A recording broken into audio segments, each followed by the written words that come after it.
before, my career before I moved to Stellenbosch University, my job was to convince scientists to share their research with the public. I had to create opportunities for them, I had to support them, I had to encourage them. And I got sometimes a little bit annoyed when scientists shied away from these opportunities.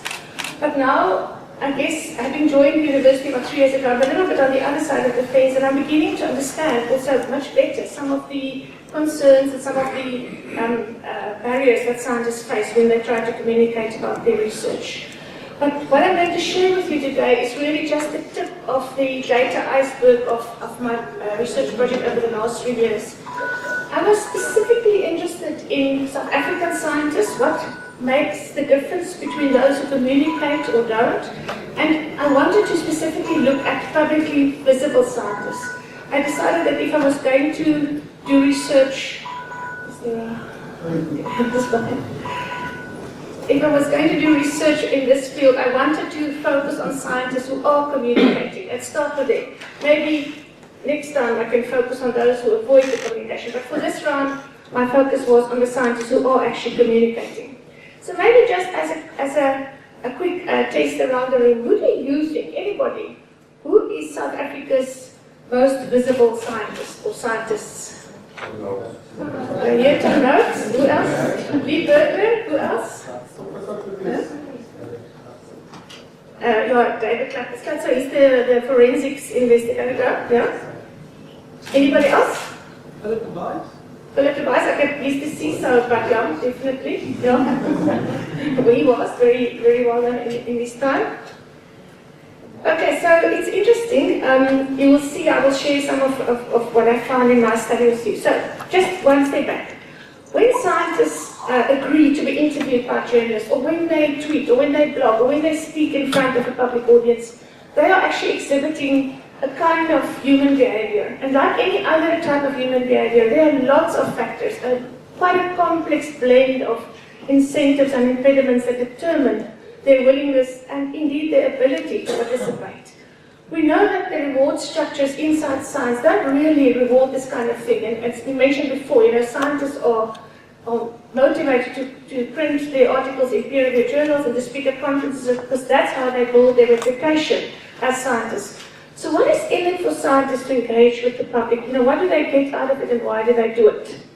Now, in the 20 to 25 years that I've worked with scientists across many universities and science councils, I found that if you look at this as a distribution of scientists and their ability and willingness to communicate, there's a small group of scientists on the one side of the spectrum who really cannot be convinced that this is a good idea. They want to be left alone. They became scientists because they are, want to work in isolation. They don't see the benefit or the need to engage with audiences on the outside. And then there's a small group of scientists on the other end of the spectrum who really just do it naturally. They are gifted communicators, they don't need much help. Whether there's any reward or not, they will just do it. For them, communicating about their science is part of their research and it's like breathing. But certainly the biggest group of scientists are somewhere in the middle. They are willing to get involved, they will participate, they have some concerns, they may need some help. They may need somebody to create a platform for them. They may not take the initiative themselves, but if they are invited, they're likely to say yes. So if you want to increase the number of scientists and the quality of engagement with the public, certainly that's the group of scientists you want to focus on. So what I did with my project is I approached 63 journalists. Most of them were practicing journalists. A few of them were researchers in the field of science and media. And I focused on journalists that have written about science, that have an interest in reporting on science. Of the 63, 45 responded to my requests. It was not too bad. And I asked them just one simple question. Please give me the names of about 5 to 10 scientists that you consider to be visible in South African public. And that was it. So between the 45 of them, they identified a total of 211 scientists, obviously when I take away all the duplicates. And of these 211 scientists, obviously some got a higher number of mentions, others got fewer mentions.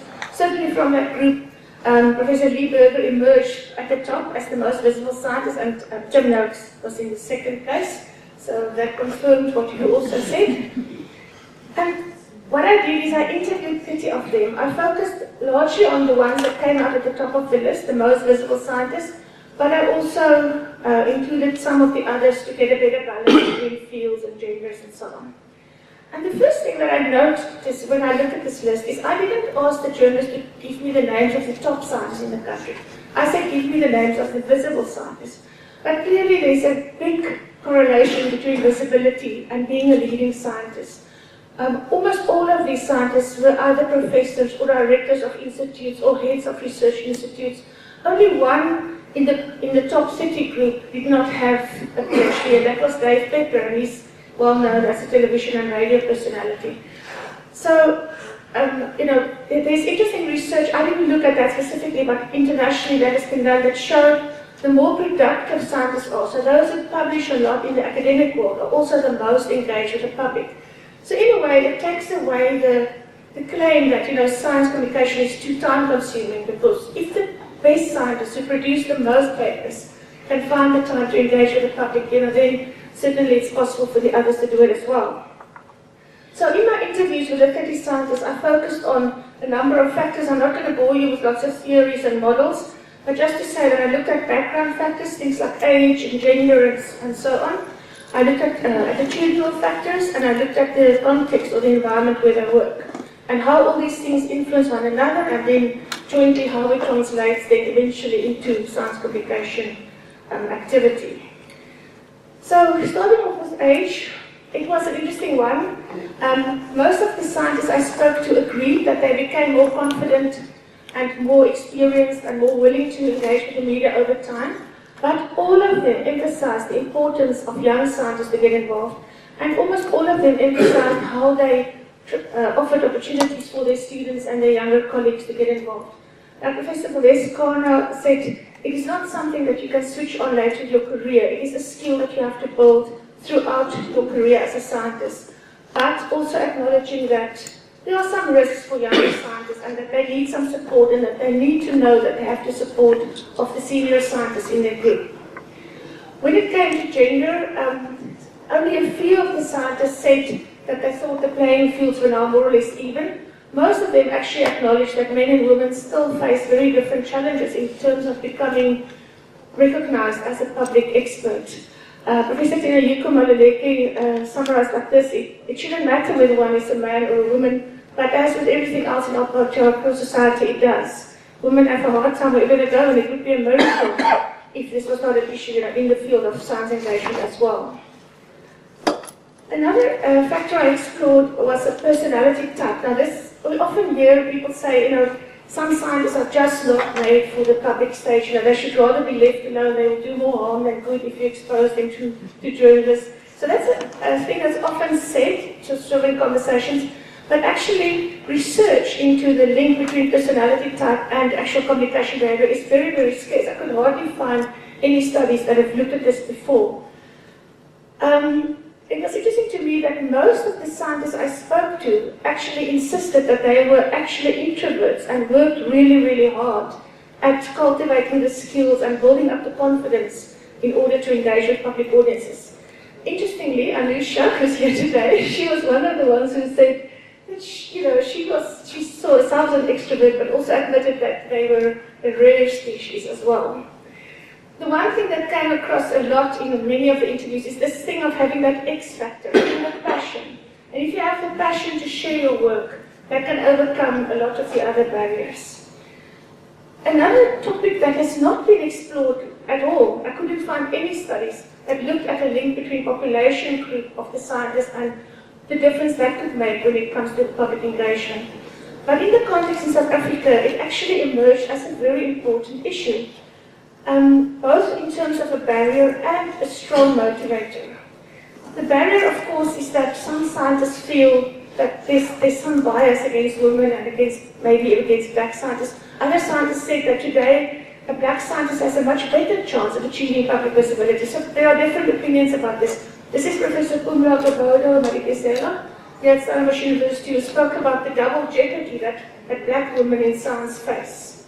But for many young black scientists, especially for young black women, this is Professor Knox Makunga here at Stellenbosch University, saw a huge need to profile young black women in science as role models, and that was a specific motivator for them to go out and engage. the fact that they wanted young black scientists and young black women in science particularly to be seen and heard more. The scientists were also very aware of the need to get more diversity in the science voices out there in the public sphere. And they also spoke about the need to have science in other languages than English, for example, on radio. This is Professor Hamza Ben Christian at Wits University. So, research fields, I mean, obviously there's a natural understanding that some fields are hot topics, some things are closer to everyday life, health, food, energy, these things are maybe easier to communicate, and some scientists agree with that. Bob Scholes made the point that as an ecologist, he could connect with a wide range of audiences because everybody had some connection with the environment and he could make people care about that. This Professor Tulula only said this, for example, if you work in health research and you're not engaged, especially in public health, then what is the point of your research? So some fields, by the nature of the field, has a strong inbuilt motivation to engage with the public.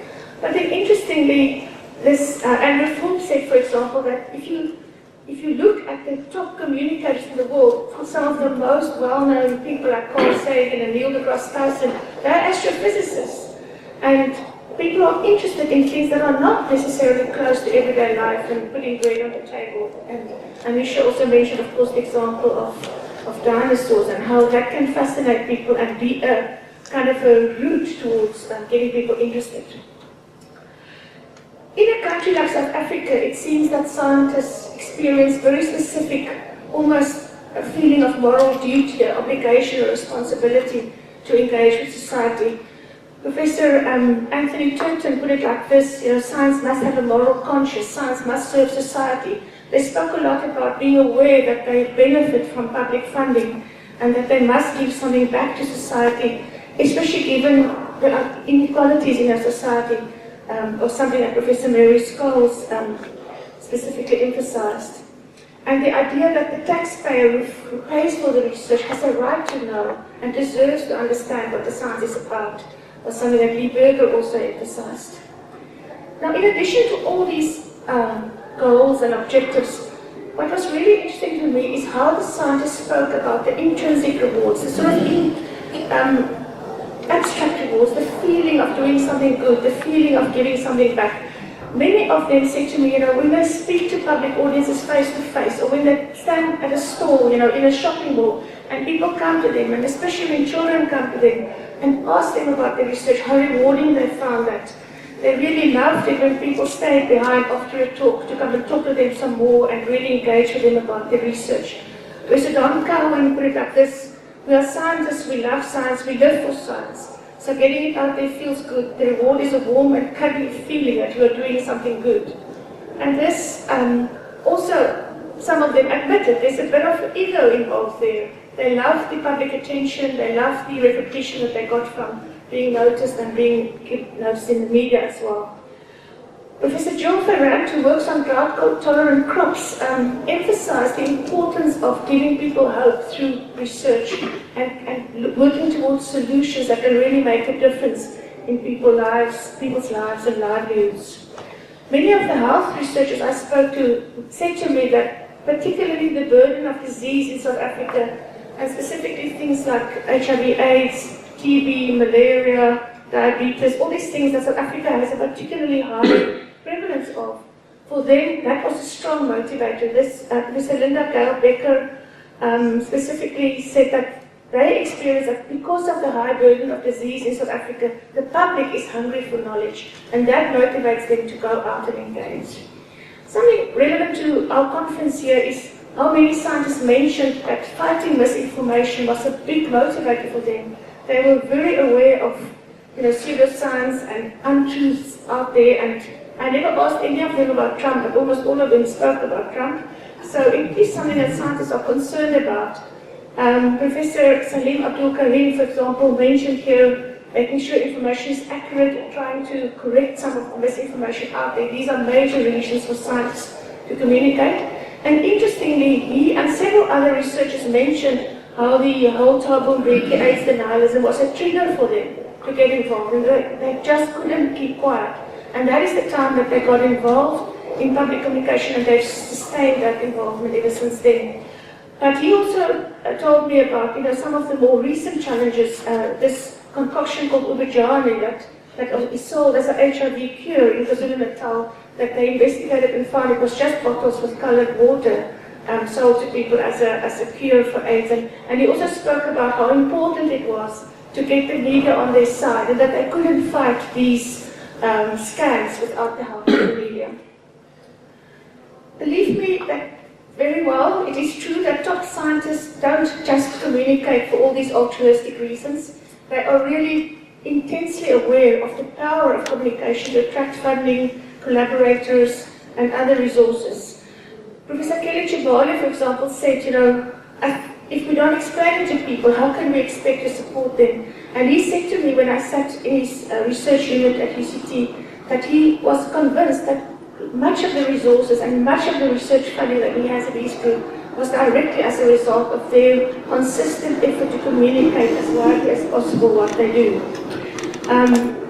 Professor Brenda Graves, the president of the Medical Research Council, spoke extensively about, especially in today's environment where corruption is, in the news every day. It was so important that the taxpayer should see that at least the money that goes to research is not squandered and that the taxpayer is getting something in return, and that unless scientists do this, we run the risk of losing public trust for science and public funding for science over the long run. And many scientists are also dedicated and focused on getting their research to mean something in terms of policy impact. Professor Linda Richter spoke a lot to me about the obligation for scientists to make sure that their research doesn't just end up in journals, but actually go the next step to policy influence.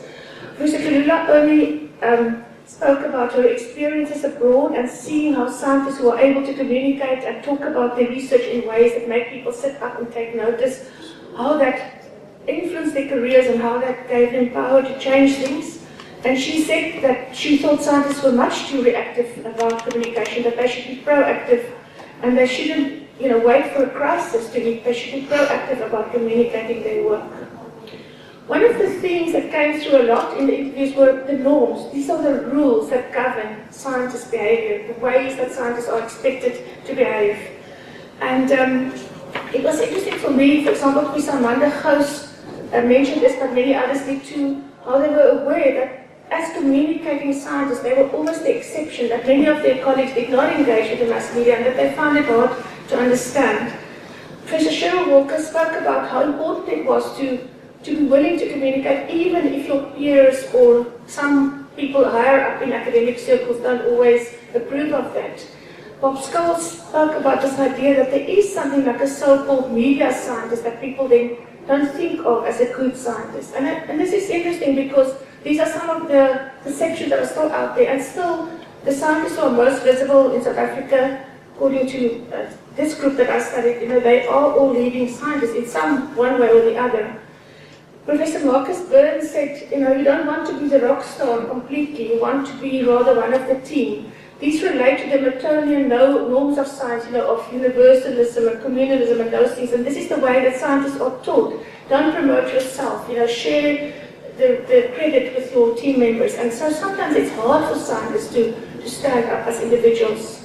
Professor Cheryl Hendricks also emphasized how she always insisted that the media, when they visit their labs, they must take a photo of the whole team, not just of her individually, and she saw that as a way to emphasize that science depended on teamwork and often not an individual.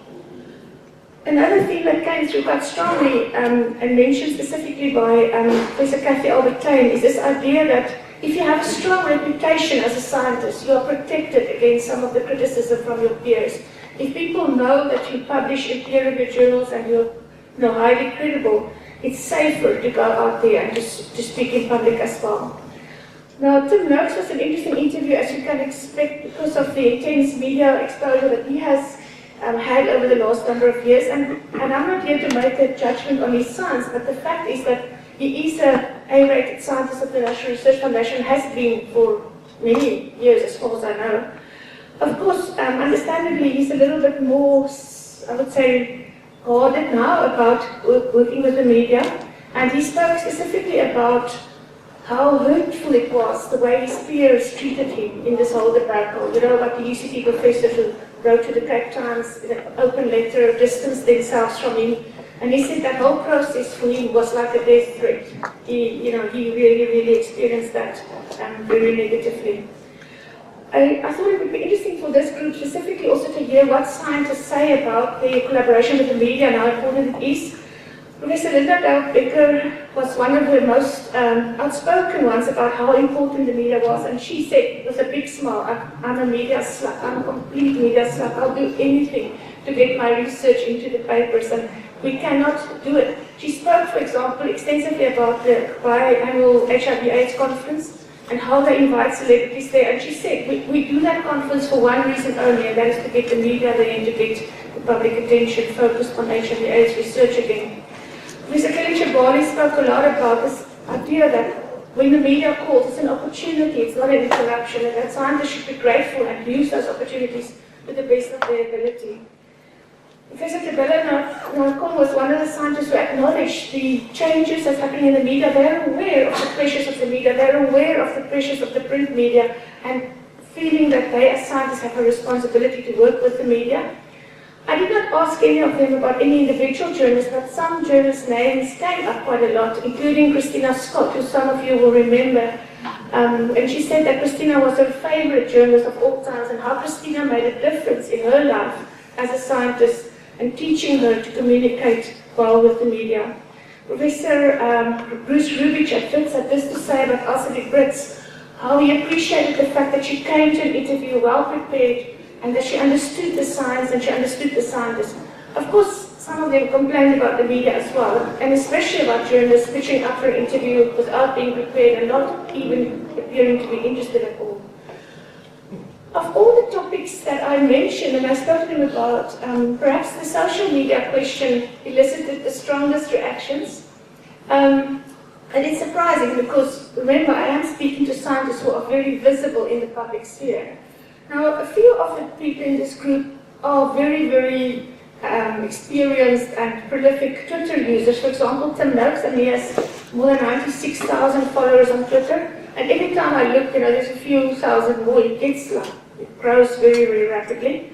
And Christina Yukamaleki, he has more than 18,000 followers on Twitter. And both of them talk to me about how they use Twitter, both to discover as well as to share research. But I'm going to give you a few seconds just to look at this list. This is what the kind of response I got from most of the others. So if you look at those responses, it's quite obvious that there's a hesitancy, a kind of fear of social media. They see it as a high-risk activity and something that should rather be avoided if you could. But many of the scientists I spoke to admitted a skills gap. They said, I actually want to, I know I should, I feel guilty about not having done it yet, but I need training, I need help, or I'd rather get one of my students to do it, they're much better at it. That's a kind of response I got quite often. The institutional context where scientists work matter a great deal. Many of them spoke at length about the value of getting support both from their own superiors in the research management, but also from the media offices and from the PR offices. For example, Professor Lee Berger, who has achieved phenomenal media coverage worldwide, credited Sharona Patel and her team at Wits for much of his success. And he talked about the media office at Wits as a well-oiled machine who can, get science out into the public and around the world. Towards the end of my presentation now, I just want to share a few findings with you about things that are, in a way, unique to South Africa that really compelled these scientists to share their science. So Dave Peckler was the one, as one could expect, who talked about the fact that South Africa was like a unique place to do science, the best open-air laboratory in the world, the richest biodiversity, and he said, if you want to know anything about life, this is the place to be. So that kind of sentiment I got a lot from the biologists, the natural scientists. Bruce Rubich spoke about his passion for sharing the unique fossil heritage of South Africa with fellow South Africans, making people proud of what we have.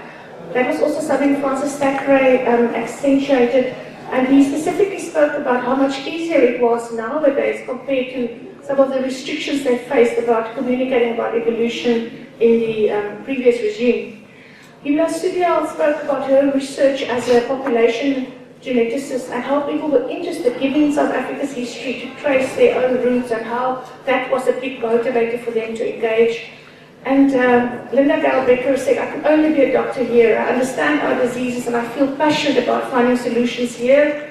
It would be bland to work in a country where these compelling issues were absent. One of the political scientists I spoke to said to me, if I couldn't work in Switzerland, it would be just too boring. South Africa is an amazing place to do research.